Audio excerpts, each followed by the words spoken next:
Comecei a gravar, quem não passou perfume passe. KKKKK. Então a mão não só é o órgão de trabalho, né? Que não é órgão, é membro, né? Por isso que eu coloquei órgão entre aspas aí. Então não é só um membro de trabalho, mas também é um produto dele. A mão age no mundo, a mão do ser humano transforma o mundo, mas por sua vez essa mão é transformada por esse próprio trabalho, né? Então, a partir de atividades cada vez mais elaboradas, a psicomotricidade relacionada ao domínio das mãos e dos dedos vai se refinando cada vez mais. Então, da mesma forma que a criança no começo não consegue nem pegar a bola direito e com o tempo aprende a escrever letra cursiva, a nossa espécie teve uma evolução, né, um desenvolvimento semelhante, né, no sentido de um domínio mais grosseiro, né, do próprio corpo até um domínio mais refinado. E aí isso pode ser avaliado pelos próprios registros históricos, né? Então, os primeiros registros históricos da nossa espécie, as primeiras ações, né, do trabalho do ser humano ou dos nossos ancestrais mais próximos aí, são as pedras de sílex que usava para cortar, né? Quebrar era uma pedra cortante que servia, sei lá, para cortar carne, para cortar a cabeça da tribo inimiga. Com o tempo, junta um pedaço de pau e uma pedra de sílex, tem uma machadinha, né? Igual tem aquelas machadinhas que os índios vendem na feira hippie. Isso são avanços, assim, às vezes de centenas, milhares de anos, né? Conforme vai se refinando esse domínio das mãos, do trabalho com as mãos, vão surgindo os trançados, as cestas, tecidos, etc. Mas tecido acho que não ainda. Né? Tecido é mais avançado. Com o tempo, a agricultura, então aprende a plantar, a colher, e, né, dando um salto gigante, as obras de arte. Então, para executar uma obra de arte renascentista, por exemplo, quanto de domínio de técnica das mãozinhas para fazer um Davi do Michelangelo. Imagina o controle aí, ó, o domínio das mãozinhas, dos dedinhos do Michelangelo Buonarroti para fazer uma estátua do Davi. Você já viram a estátua do Davi?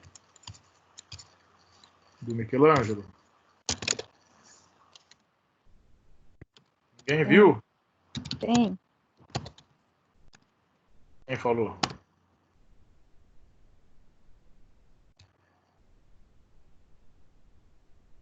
Só uma pessoa viu. Então eu vou mostrar para todo mundo.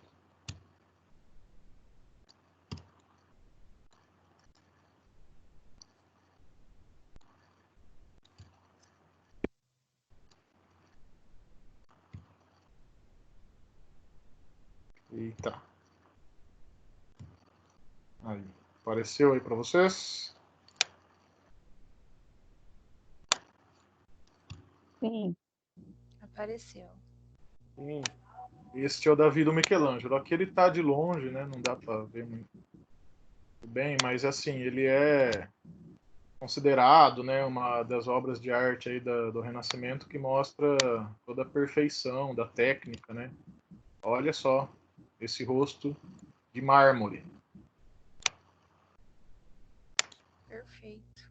Perfeito, né? Eu louco, nem sabia que era do Michelangelo, sim.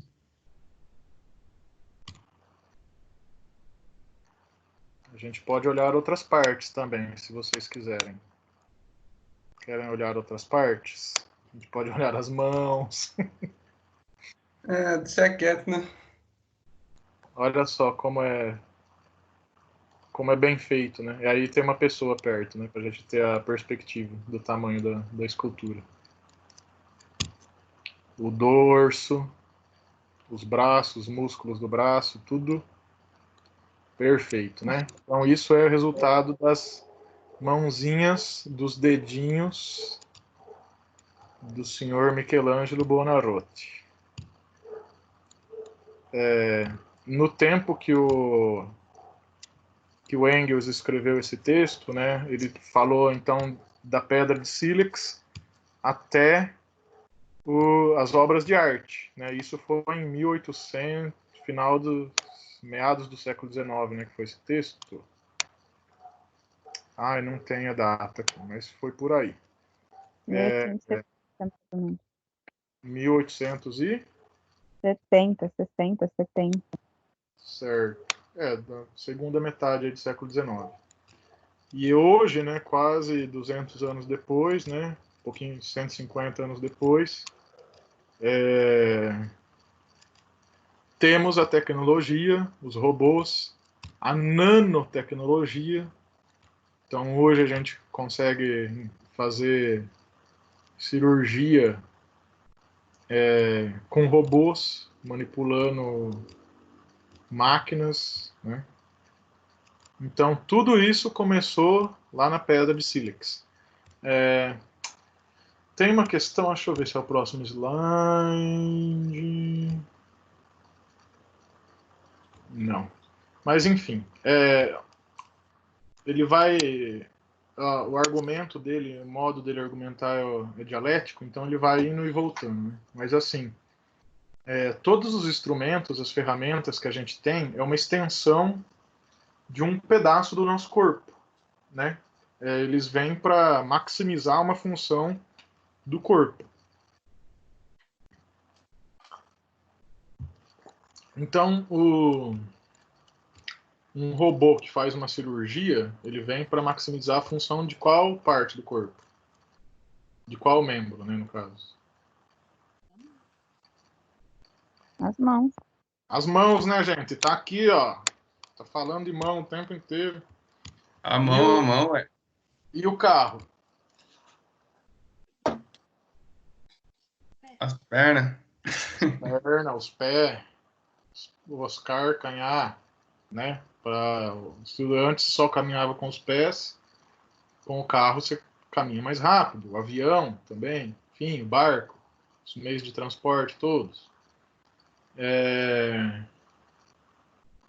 E uma câmera, um binóculo, um óculos que seja, Os é uma olhos. extensão do que? Dos olhos, né? E isso serve tanto para partes do corpo físicas quanto para partes psíquicas, né? Então pensa, para que eu vou tirar uma fotografia, por exemplo? De um momento com meus amigos, no parque, no piquenique, antes da quarentena ou depois da quarentena, se Deus quiser. Para registrar uma memória, né? Uhum. Por Pra recordação. eternizar o Recordação. momento. Uma recordação Pra daquele pra momento. eternizar esse momento, que não Sim. fica esquecido ao longo do tempo. As nossas lembranças, a memória, né, nem sempre ela é exata, né? Ela pode se dissipar com o tempo, né? Mas uma fotografia às vezes dura mais tempo do que a própria pessoa que está nela, né? Sim. Sim. Então, assim, tudo que o ser humano criou é uma extensão, seja de uma função corporal, seja de uma função psicológica. Certo? Capite? Certo. E quem criou?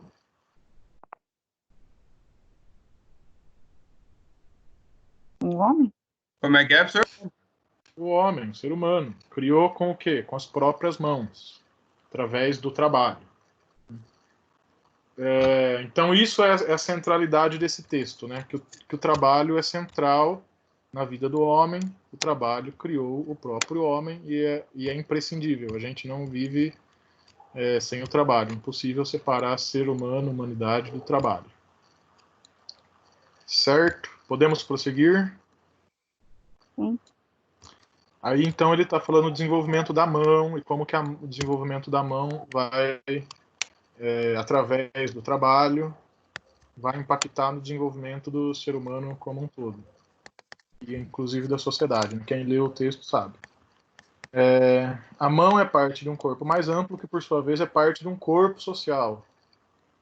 As transformações no desenvolvimento físico e funcional da mão impulsionam as transformações no organismo. Saudade de você. Viu? Saudade. Se quiser vir aqui em casa, pode vir, nós estamos recebendo visita sim. Ah, eu vou mesmo, hein? É só passar o gel que tá tudo resolvido. Ah, então é nóis. Você pode vir. Beleza. Beijo. Beijo. De que planeta você quer ver essa mensagem? Bom, então as transformações no desenvolvimento físico e funcional da mão impulsionam transformações no organismo como um todo. E este promove transformações no grupo, né? Depois ele vai voltar nesse... Ele vai indo e voltando, né, no tema várias vezes. Mas essa é a ideia principal. Então a mão trabalha para transformar o mundo e o trabalho, por sua vez, transforma a mão. E a mão, uma vez transformada, influi no desenvolvimento de todo o corpo. A mão também transforma todo o corpo. E o corpo humano, como não é um corpo isolado, né, solitário, é um corpo social, né? Nós temos um caráter gregário. O ser humano é um animal que desde sempre andou em bandos, assim como os nossos parentes mais próximos, os macacos, andam em bandos, assim como outros animais andam em bandos, como as aves, como o gado, né? Hoje em dia, na quarentena, é possível até ver os gados andando na rua, né? Em alguns países. Gado de cabra, né? Enfim. Então, assim como outros animais, a gente tem uma característica da nossa espécie é viver em grupo, né? Então, uma transformação no corpo físico, no organismo, por sua vez, vai transformar também o corpo social. Bom, então, aí o Engels vai continuando, né, o argumento dele. O caráter gregário, né, ou social do homem, gregário é de se agregar, né, do homem, impôs a necessidade de comunicar-se. Então, nasce a fala, a palavra e a linguagem. A comunicação, por sua vez, impulsiona o refinamento do ouvido e demais... Isso daqui eu estou resumindo um pedação do texto, mas tá bom. A comunicação, por sua vez, impulsiona o refinamento do ouvido e demais órgãos dos sentidos, o que só é possível com um cérebro capaz de processar informações cada vez mais complexas, um cérebro mais desenvolvido, portanto. Então, assim, uma coisa vai puxando a outra, né? A mão que consegue fazer um machado, naquela tribo que consegue ensinar, mostrar para os outros daquela tribo fazer um machado, essa tribo vai ganhar de todas as outras, certo? Vai ter mais chances de sobrevivência, né? A mão trabalhando influencia no desenvolvimento do cérebro. Quem trabalha com psicomotricidade sabe disso. Quer desenvolver o cérebro, dá trabalhos manuais, né?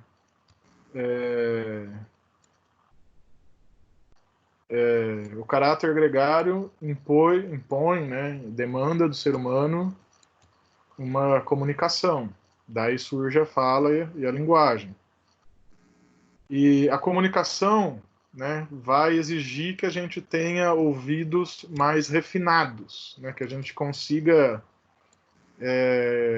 saber as nuances de cada som, de cada sílaba, de cada palavra, as nuances até afetivas, né, a gente percebe,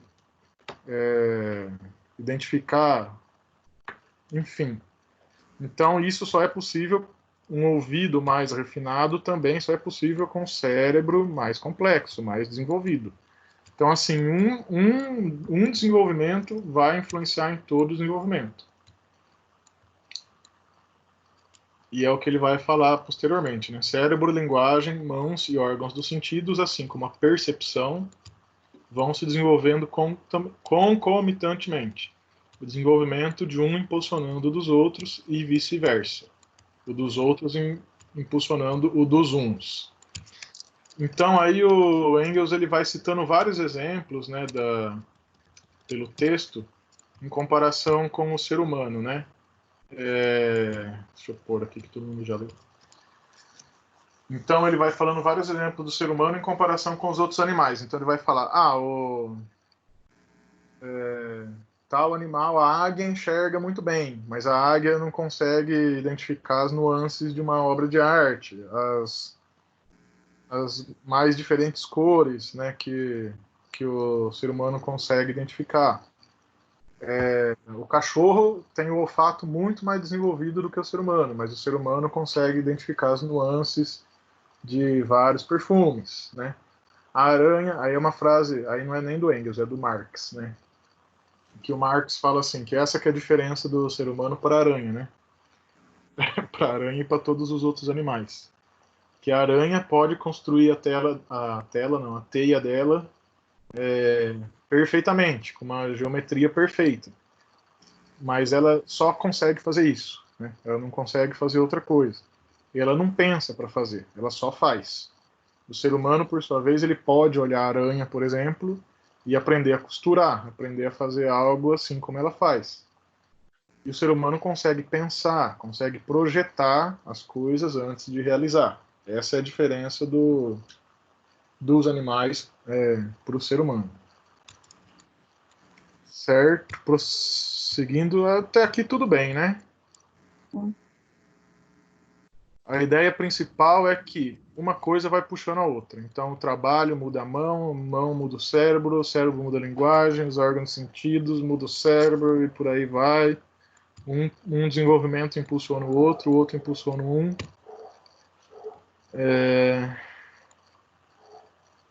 Bom, e aí, continuando o argumento do Engels, né? Além da forma física, o que diferencia o homem do macaco é que seu comportamento está voltado ao e determinado pelo trabalho, sendo inclusive sua morfologia voltada essencialmente para essa atividade, trabalhar.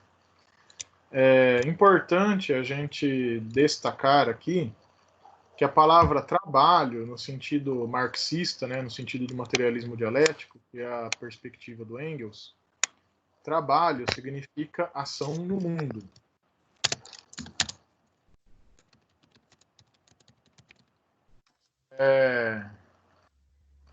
Ou, né, dito de outra forma,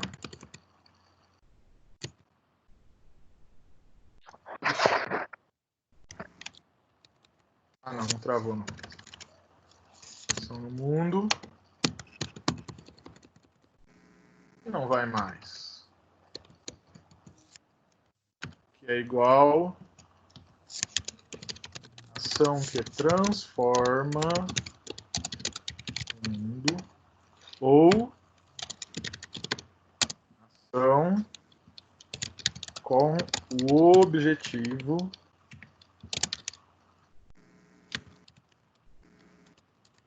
de transformar o mundo.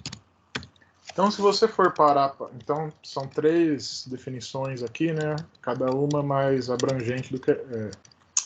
mais abrangente não.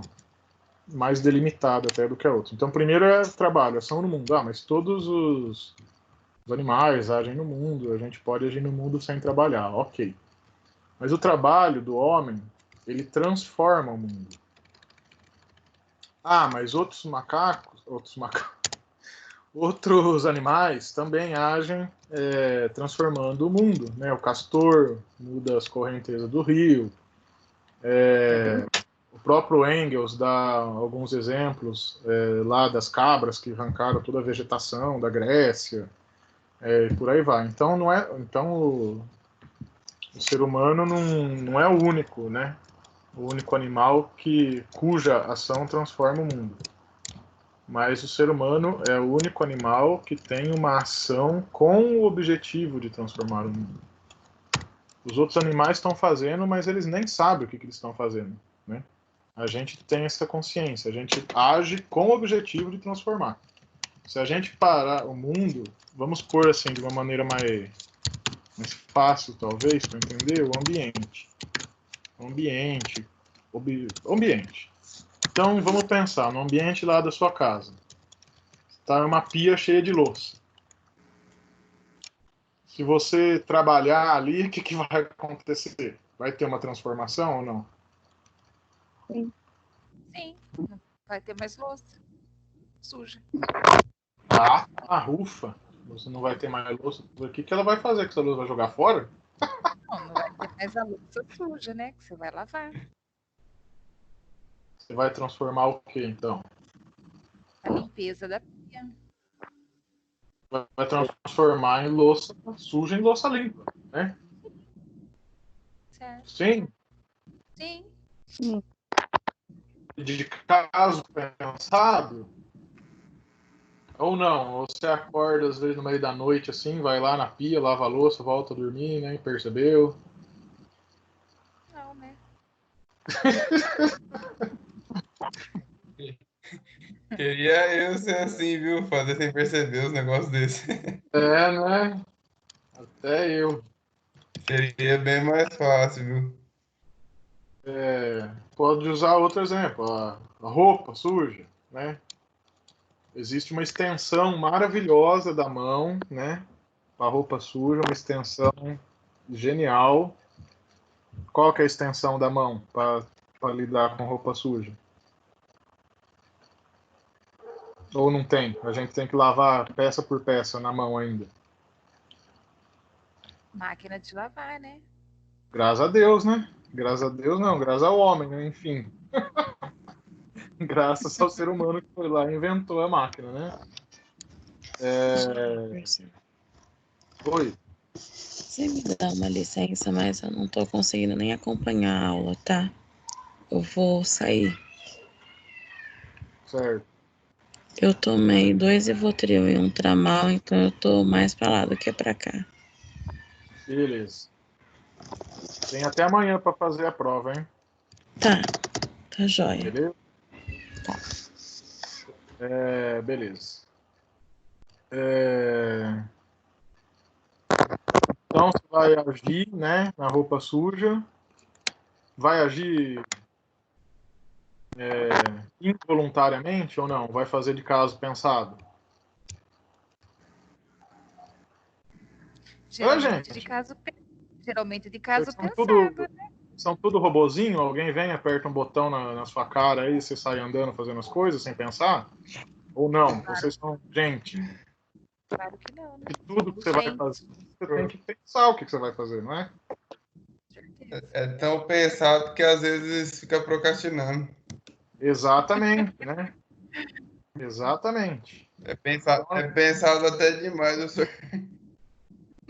Exatamente. Exatamente. Então, assim, tudo que a gente faz, né?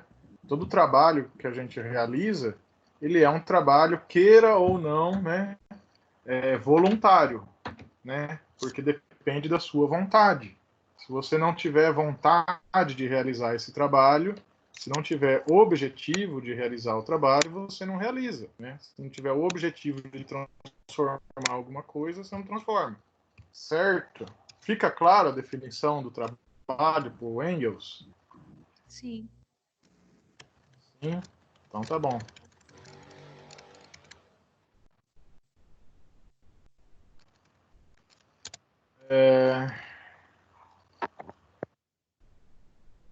Bom, então, assim como que é central nas sociedades humanas, em comparação com os bandos animais, é o trabalho. Então, se o ser humano vive para trabalhar, certo? A sociedade humana, o que é central no ser humano historicamente, né, pensando, né, é o trabalho. Assim como nas sociedades. O que é central nas sociedades humanas é o trabalho.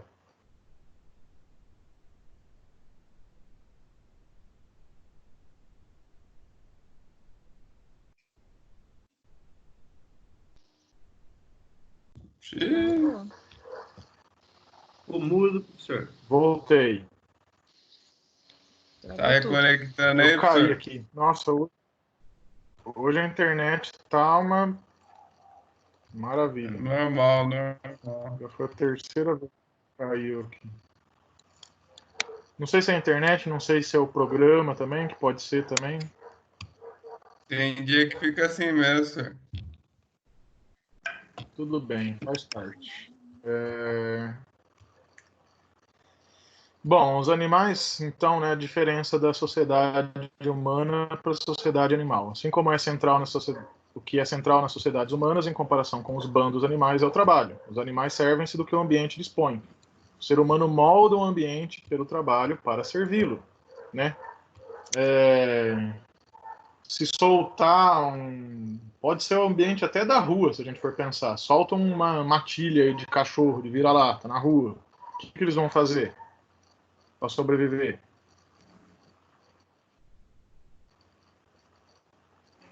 Vão fazer uma ocupação? Ah, procurar comida, né, Jefferson? Vão ser, vai procurar comida na onde?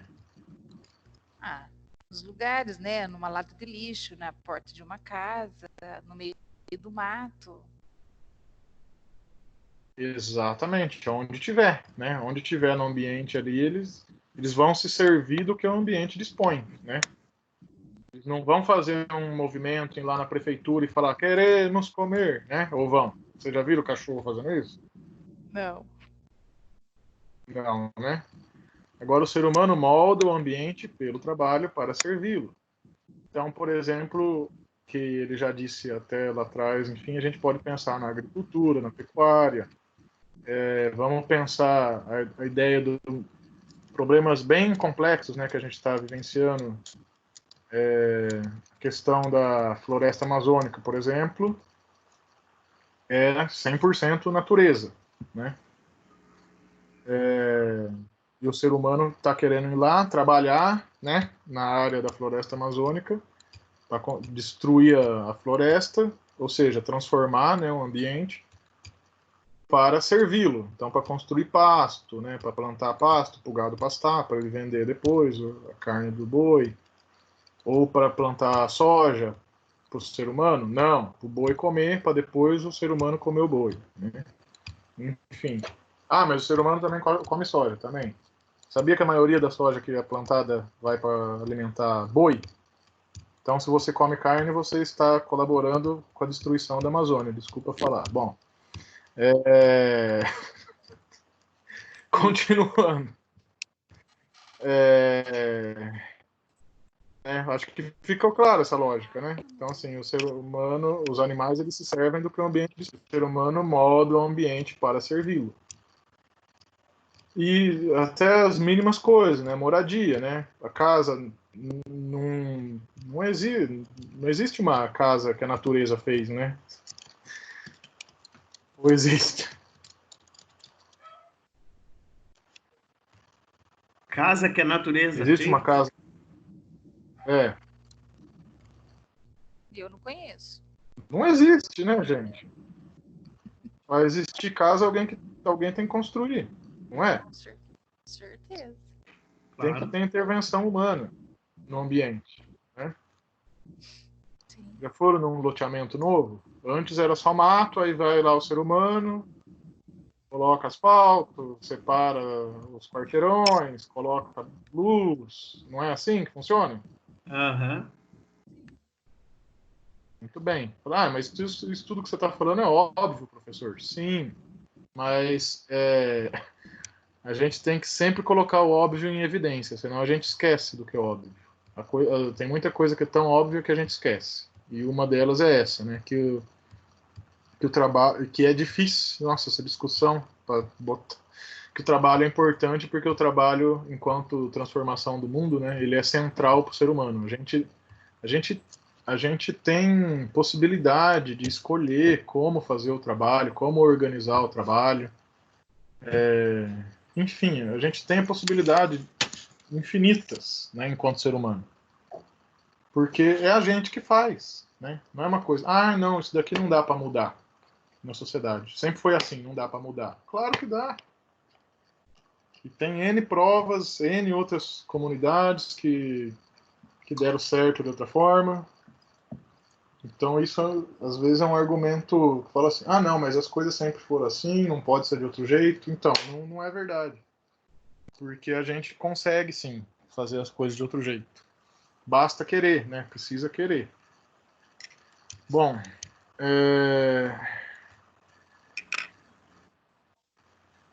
aí exemplos de como o ser humano interviu no ambiente.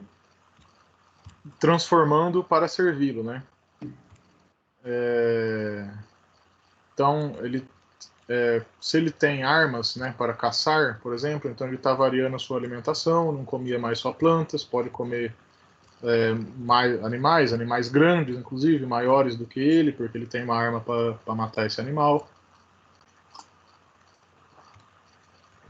Pode intervir na natureza usando ferramentas, né? Se antes vivia na floresta, na caverna, uma vez que o ser humano constrói ferramenta, ele consegue intervir para fazer uma casa, uma cabana, uma oca, por exemplo.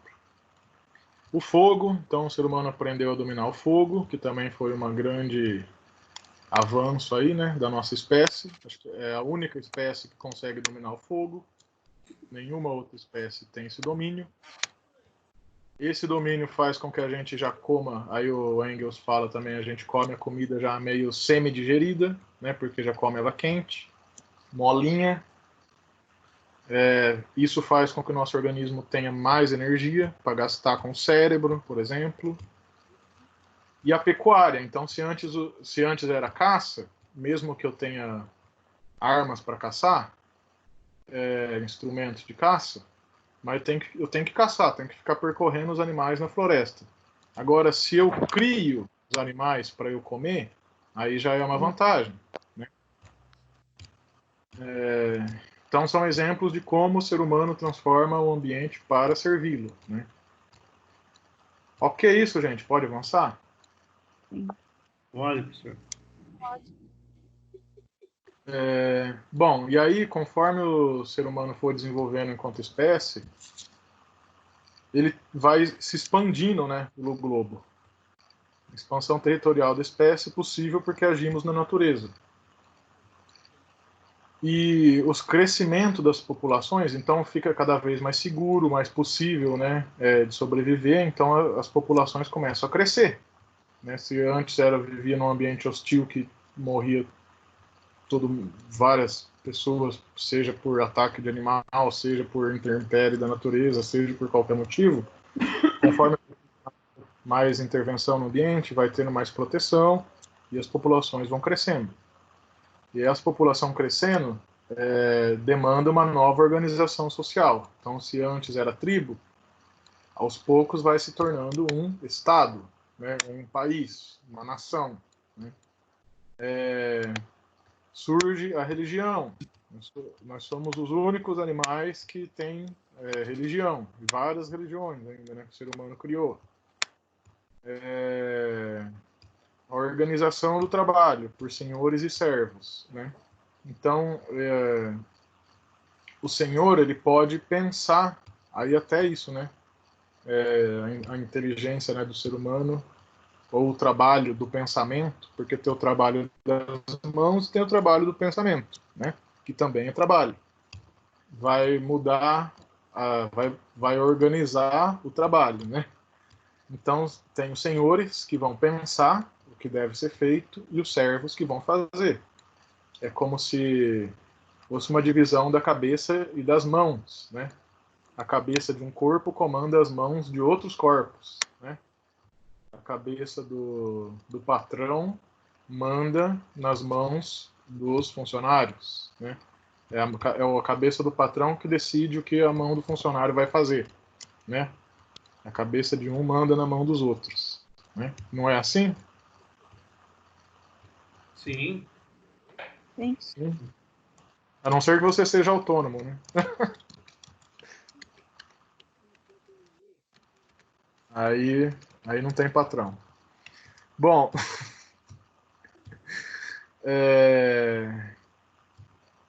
e aí ele coloca uma hipótese, né, uma teoria dele aí, sem muita base, mas é uma hipótese que ele observa, né, na natureza, né, que a ação com objetivo é presente em todos os seres vivos, mas no ser humano há a possibilidade de conscientizar-se dessa ação, premeditar, planejar, calcular os riscos e resultados.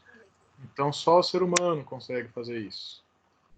Observar para uma coisa e falar, se eu fizer isso, quais os riscos, quais os resultados, né? Se alguém vai abrir uma empresa, por exemplo, ele pode planejar, O que ele vai fazer? Você vai fazer um curso? Você não vai passar na frente da Anhanguera e falar, eu vou entrar aqui e vou fazer um curso. Não, você vai parar, planejar, pensar, conversar. É tanto a mensalidade? O que dá para fazer? Enfim, né? Isso é só o ser humano que consegue fazer. Assim como aprender com a experiência alheia, mesmo sem testemunhá-la. Então é isso que a gente está fazendo aqui, né? Outras pessoas estudaram muitas coisas, muitos temas, e graças a elas a gente pode aprender uma coisa sem precisar passar pelo que elas passaram. Imagina, sei lá, vou falar da psicanálise do Freud de novo, né? A gente não precisa tratar as histéricas lá do século XIX para descobrir, né, como funciona o inconsciente, né?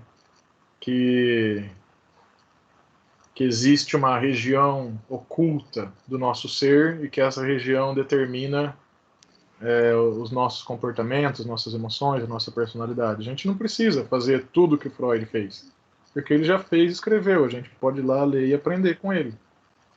Certo? A gente não precisa morrer todo mundo na UTI, né, com o coronavírus, porque a gente já viu que lá na China, né, que esse vírus espalha muito rápido, que a gente tem que ficar em casa, né? Não precisa. Ou precisa?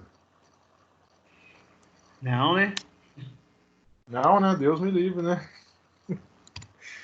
Enfim, então isso só o ser humano consegue fazer, né? Aprender com a própria experiência e aprender com a experiência alheia, né? Sem testemunhar. Esse é o trabalho do pensamento, que é o trabalho da mão e o trabalho do pensamento.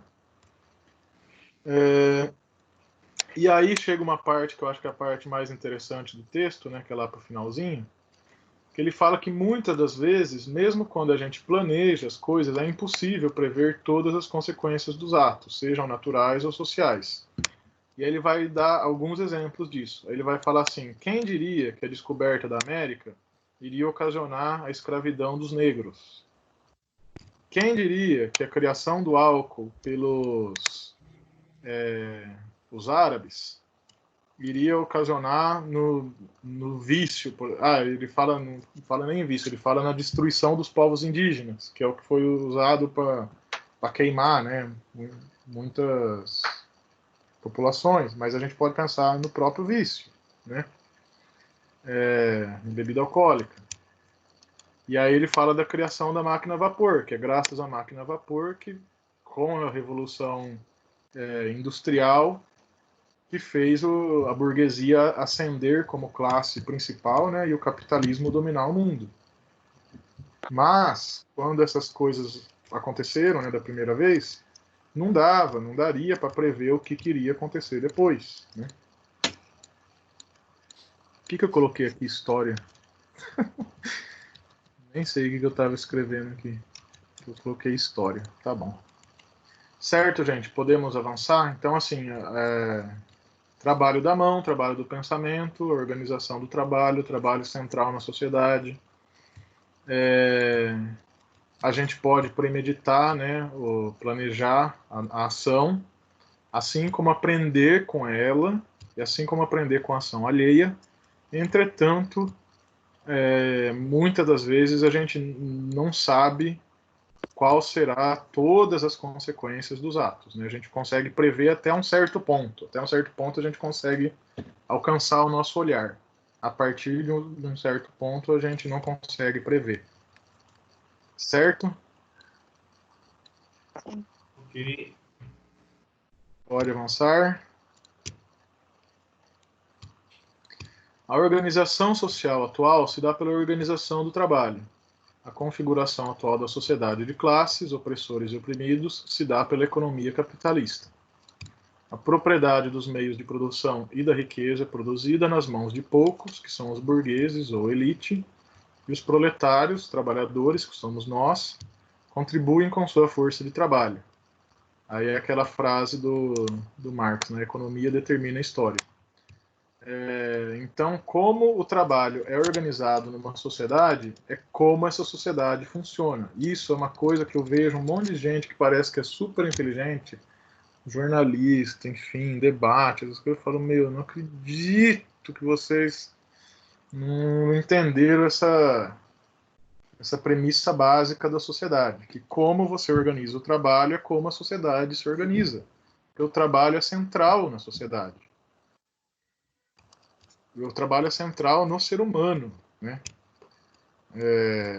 E o ser humano é social, então o trabalho é central na sociedade. Certo? Bom, aí o Engels fala, aí eu vou deixar para vocês, deixa eu jogar para a plateia, que a única maneira de reverter essa organização que a gente está vivendo é por uma revolução dos trabalhadores, destruição da burguesia e socialização dos meios de produção e da riqueza da burguesia. Aí, quem concorda, quem discorda, aí eu deixo para vocês. Só aquele pequeno dado aí para ajudar a pensar, né? 50%. Não, como que é? É isso mesmo. 50% nada. 1% das pessoas tem 99% da riqueza. 99% das pessoas dividem entre si 1%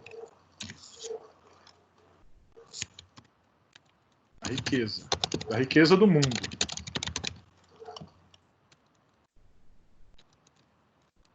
Aí vocês pensam aí se é justo, se não é, se tem que ficar desse jeito, se tem que mudar, se desse jeito tá bom, né? Mas isso é um fato, né?